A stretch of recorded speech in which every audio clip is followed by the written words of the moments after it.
saya sedang memperhatikan kebutuhan pangan di Indonesia, itu sebenarnya adalah sebuah statement psikis bahwa ini loh kebutuhan pangan siap kalau sewaktu-waktu ada apa-apa. Nah, tapi pemerintah itu butuh proses. Pemerintah butuh proses, dan ketika butuh proses itu, selain kita, kalian-kalian tuh saudara Atta Halilintar, gitu kan, teman-teman Reza Arab, Praselvenya, dan teman-teman yang punya follower banyak yang selalu pamer mobil mewah di setiap Instagram dan YouTube-nya, gitu kan. Tolonglah jual satu mobilmu dan berikan itu donasi ke teman-temanmu kalau emang kamu real pahlawan di sini, men. Jangan cuma manfaatin follower buat pribadi. Ya kan, Pak? Merdeka itu buat ojol. Kenapa? Karena separuh pegawai saya, Susangar, saya punya bisnis Susangar, separuh pegawai saya itu anak jalanan.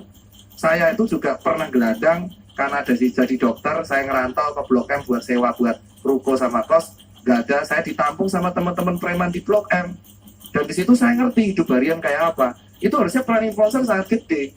Bayangin ads 10 juta subscriber, itu berapa miliar? Sumbangin lah langsung tuh buat ojol semua, mereka akan lockdown langsung 14 hari. Bener gak, Pak? Ya itu, selesai. Tapi mau gak teman-teman influencer? Ya enggak. Punya, bisa nggak? Tapi kalau emang nggak bisa, contoh Raselvenya kemarin donasi dapat 5M, 2M langsung kasih PMI lewat Kita Bisa. Nah, yang lain ini sembari menunggu pemerintah menyiapkan opsi, selaya kita yang kaya membantu yang miskin. Corona itu harusnya menjadi momen buat rakyat Indonesia untuk saling membantu. Yang dokter itu pahlawan sejati, sini 8 tenaga medis sudah tumbang. Kalau sampai semua tenaga medis ini tumbang, ya udah, siapa yang mau nolong? Habis, men. Indonesia nggak boleh jadi kayak Itali, Gus. Itali itu kenapa bisa kayak gini? Kalau nggak salah bisa dicek ya, itu dokter di China dikirim volunteer dan dia mengatakan, sorry, maaf, dengan segala hormat, warganya ngeyel. Ya kan, udah ada yang jalanan tetap nongkrong. Saya masih ingat banget ada yang saya tegur, saya dokter, saya tegur itu di depan nongkrong kafe, bor, bubar bor, ngapain jam segini nongkrong-nongkrong di luar sampai ngerokok? Nyawa gua, yang mati gua. Sebelum COVID menyerang gua pengen party dulu, buset. Iya, lu mati tapi lu nyebabin dokter-dokter juga mati, Pak. Mending gua mati lu lama-lama gua laporin polisi, dibubarin di Blok M. Itu jadinya Blok M dibubarin, maaf tuh saya ngelaporin Polda, karena saya nggak mau kalau kalian nongkrong tuh matiin teman-teman saya masalahnya. Karena hari ini guru saya udah meninggal, saya nggak mau dokter tuh tumbang dan perawat tuh tumbang. Udah cukup lah 8 itu. Dan mereka tuh harusnya dianggap pahlawan Indonesia, bukan benar-benar pahlawan. Dan yang pertanyaannya yang terakhir, karena itu sedikit kegiatan kami Bang Ali, dan jujur saya tidur hanya 4-5 jam. Besok pagi saya harus jam 7 ke RSUD Kebayoran, itu red zone, kita harus masang 2 disinfektan di situ. Lalu siang saya ke RSCM untuk masang disinfektan chamber di situ. Sorenya kami akan memasang disinfektan di 5 chamber dan MRT dan tempat markas ojol. Ada 1 disinfektan saya pasang di depan markas Gojek, Pak. Jadi nanti Grab sama Gojek bisa ke sana, tadi udah banyak, Pak. Dan ini pertanyaan saya buat, mungkin ada Bang Fazul dan ex-menteri keuangan Pak Fuad. Yang saya tanyakan itu adalah, kita saatnya bukan menyalahkan, Pak. Cuman, kok bisa sih APD itu langka di Indonesia? Apakah tidak ada sebuah kebijakan untuk melok APD di Indonesia sehingga kebutuhan APD itu terpenuhi? Karena itu bukan tugas dokter. Ketika dokter itu sampai berdonasi untuk sesama dokter, itu berarti ada yang salah. Dan itu bukan berarti menyalahkan pemerintah, tapi harus segera dievaluasi. Terus yang kedua, saya hanya melaporkan teman-teman saya dari Giovanni Van Empel ini dan melaporkan kerjaan dokter di lapangan. Mereka tuh sering nangis, Pak, tiap malam. Kenapa? Karena nggak bisa pulang. Dan mereka nggak tega pulang karena ninggalin pasien di IGD dan di ruang isolasi.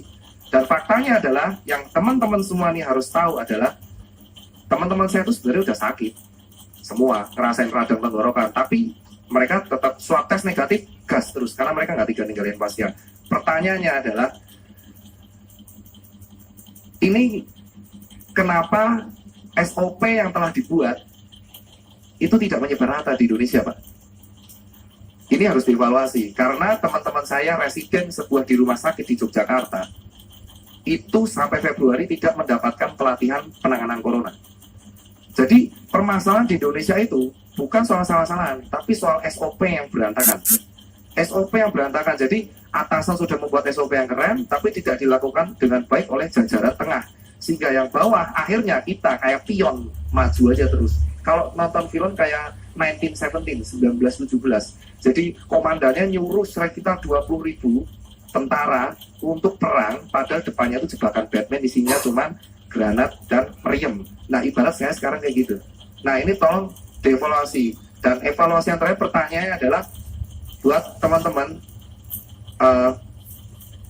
kenapa jubir Menkes itu kalau berbicara di media sosial tidak dikontrol ya Pak ya? Itu kekecewaan saya secara pribadi nih Pak Wajul. Jujur secara pribadi, karena kemarin sempat diundang di sebuah podcast. Ini ada rumah sakit mitra keluarga, kita sebut. Ada pasien blow up, viral, wah viral tuh Pak. Jubir Menkes mengatakan, welcome to Indonesia, this is business. Itu rumah sakit dihujat habis-habisan Pak. Menkes sudah minta maaf. Pak Menkes sudah minta maaf ya? Secara tertulis. Secara tertulis? Oh iya, berarti sudah bisa disebar di sini ya Pak? Nanti didouble. Dan kedua, nah ini mohonlah Pak, ini yang ketiga permintaan saya mewakili teman-teman dokter, khususnya yang di IGD. Kita tuh kan lagi perang Pak. Tolonglah jubir Menkes ini, Pak Yuri kalau misal lihat, dilatihlah cara PR-nya Pak. Kemarin menentukan duta imunitas, itu gunanya buat apa gitu loh, duta imunitas. Terus yang kedua, statement begitu di vlog orang gitu loh. Jadi tolonglah berbicara yang emang penting-penting aja. Kalau emang berbicaranya nggak penting, tunjuklah orang yang kompeten. Itu aja sih pesan Pak. Karena kasihan dokter udah berjuang di net. Ketika beliau tuh selalu mengeluarkan statement yang ambigu, itu pasti yang diserang adalah dokternya, perawatnya, dijulitin. Sudah digaji, sudah disumpah, tapi kayak gini. Dokternya tidak melayani pasien, padahal itu triase Pak. Sampai saya edukasi triase mati-matian. Triase itu adalah ada merah, ada kuning, ada hijau, ada hitam. Itu ketika pasien dalam kondisi darurat banyak banget, kita terpaksa harus triase. Benar kata Dr. Erlina, tidak semua masyarakat tahu ketika rumah sakit itu berudak atau penuh banget. Dan ini, oh ini kondisinya kayaknya masih bagus gitu ya dok ya. Masih bisa jalan-jalan. Mbak, kamu pulang dulu mbak. Tapi karantina diri sendiri. Karena rumah sakit penuh ini. Pulang dulu ya. Nah, itu maksudnya triase teman-teman. Jadi, itu yang menurut saya harus disampaikan. Jangan, Dr. Elina itu guru kita loh, SP Paru loh. Dan beliau udah sepuh. Beliau sepuh, kalau di guru besar nama bilang sesepuh. Sudah sesepuh tapi masih melayani pasien, turun. Itu kayak, apakah dokter mudanya tidak ngapa-ngapain? Ini lebih gila lagi dokter mudanya. Jadi kemarin di Twitter yang mengatakan bahwa dokter muda tidak ngapa-ngapain, itu saya pengen jitak itu kepalanya itu ya. Karena jujur dokter mudanya itu dokter di Bintaro umur 36 tahun nggak ada. Ya. Saya boleh nambah dikit. Iya, dokter Elina. Ya, jadi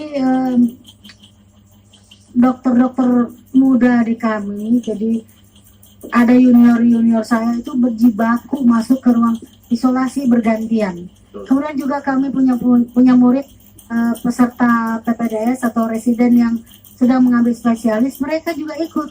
Dan saya baru tahu, ini saya terharu sekali ya, baru tahu karena saya ada di WA group, suatu WA group, dan ternyata ada orang tua dari murid saya itu mengatakan, anak saya sudah 2 minggu tidak pulang ke rumah, tidak berani pulang, bukan apa-apa karena khawatir kalau pulang menularkan ke orang tuanya. Jadi buat saya ini menyedihkan sekali, artinya sudahlah berjibaku sampai juga memendam rasa rindu kepada orang tua. Dan ini kita nggak teriak-teriak gitu. Dan bahkan murid saya itu nggak cerita-cerita. Saya taunya dari orang tuanya cerita kepada grup lainnya. Jadi tolong juga ini tidak ada dari kami satu lagi niatan untuk menelantarkan, kami betul-betul mengabdi, tapi memang pekerjaannya banyak dan itu pasiennya banyak dan masyarakat tidak tahu ini kalau kita suruh pulang itu sebetulnya seperti dokter Tira katakan, kita suruh pulang karena kondisinya masih baik. Kalau di rumah sakit kan kita yang berat atau yang perlu perawatan. Gitu, terima kasih ya. Iya, betul. Itu saya wakilkan karena banyak teman-teman anak muda tuh muja terus dan saya nggak tega, dan itulah alasan kenapa BNPB dan BUMN saya apresiasi dengan BUMN Pak Erik yang membuat Wisma Atlet. Saya pas H-1 saya koordinasi di situ Pak, bareng-bareng dengan Pak Maijen, Pak Polri dan kawan-kawan di situ. Dan saya juga apresiasi kemarin ketika saya edukasi cuci tangan, saya sangat dibantu oleh Polda Metro Jaya. Dan Polda Metro Jaya itu benar yang garda terdepan. Dokter Rita, ayo kita bantu masyarakat. Dan ini Pak Karni, ini ada teman curhat Pak Karni dari Puskesmas. Kita itu wajib kunjungan ke rumah pasien ODP di daerah Cirebon. Tapi kita itu tanpa APD lengkap. Kita nekat, karena kita sumpah dokter. Lalu jika ada PDP, prosedur perujukan pun masih kacau. It means rumah sakit rujukan COVID itu terlalu dikit. Jadi request teman-teman, rumah sakit rujukan standarnya ditambah, jangan persahabatan semua, nanti bludak di persahabatan. Ada banyak ya, ADP-nya, kapasitas beda-beda. Rumah sakit. Lalu Dinkes nggak siap dikonsulin, jadi pasien bingung dan kewalahan. Dan tadi yang di rumah sakit darurat juga ada antrian pasien ODP. Nah, ini sih sebenarnya semua berujung pada SOP. Jadi saran dari teman-teman kalau bisa Bang Fazul ini sangat minta tolong banget disampaikan ke Pak Presiden dan Pak Menteri Kesehatan dan seluruh jajaran Komisi Kesehatan dan Departemen Kesehatan tuh kalau bisa rapat terbatas untuk merapikan SOP yang ada di Indonesia. Baik.